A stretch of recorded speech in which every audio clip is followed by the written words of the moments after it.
हला थव हरीफो निंड न कयो घणी निंड कई थव होशियारी वठो चवे सूफ मुगेरी जेकमाबाद वारो छमा छम हले थी जल्दी पुजो जल्दी पुजो।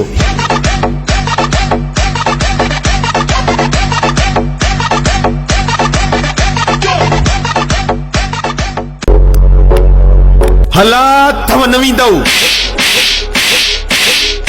तहां सा घणो शराफत में पेश आयासी पर तहां असांजी शराफत न समझी सघियो। चवे यासिर खान उन्नड़ दादू सीता वारो जॾहिं आयासी असां उन बदमाशी जे रूप में त कुरान खणी मथे ते बीहंदो ऐं चवंदो त असांखे माफ़ी ॾियो या फांसी ॾियो पर अहिड़ा अज़ाब न ॾियो पर अहिड़ा अज़ाब न ॾियो।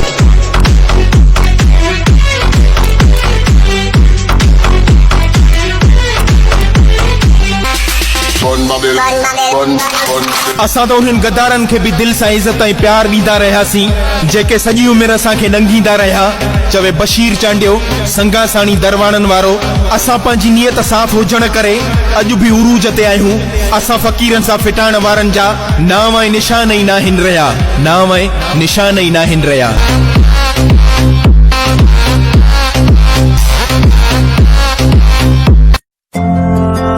मोहब्बत का कितना अजीब रिश्ता है मोहब्बत का कितना अजीब रिश्ता है सादला शर दिल तकलीफ में और तकलीफ देने वाला दिल में और तकलीफ देने वाला दिल में।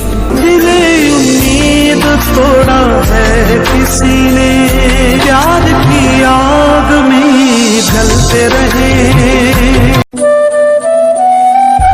तुझी बेवफाई खां पोइ पंहिंजो पाण खे संभाले वयासीं जेका तो चोट ॾिनी प्यार में उहा पचाए वयासीं। चवे मौला इकरार शर ठरी मीरवाह वारो तू त खुश हुए न असांखे न ॾिसण में हाणे तोखे कॾहिं भी नज़र न ईंदासीं। सही सही सूरतों जा नेठ तोखे विसारे वेंदासीं नेठ तोखे विसारे वेंदासीं।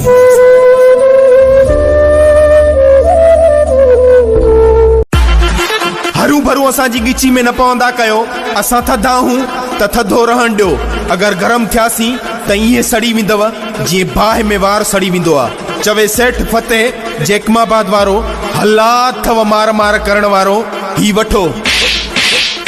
हूअं भी चवंदा आहिनि सोटी साण हुजे त गॾो गोही न करे त गॾो गोही न करे।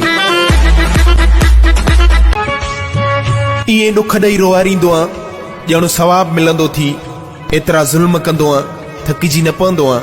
चवे नईम जखराणी जेकमाबाद वारो असां त उहे आशिक आहियूं तोसां त अलाए केतिरो इश्क आ पर तुंहिंजे ॾुखनि सां भी बेइंतहा मोहब्बत कंदा आहियूं बेइंतहा मोहब्बत कंदा आहियूं। बेक़सूर माया मजबूर माया मूंखे सूर न दे।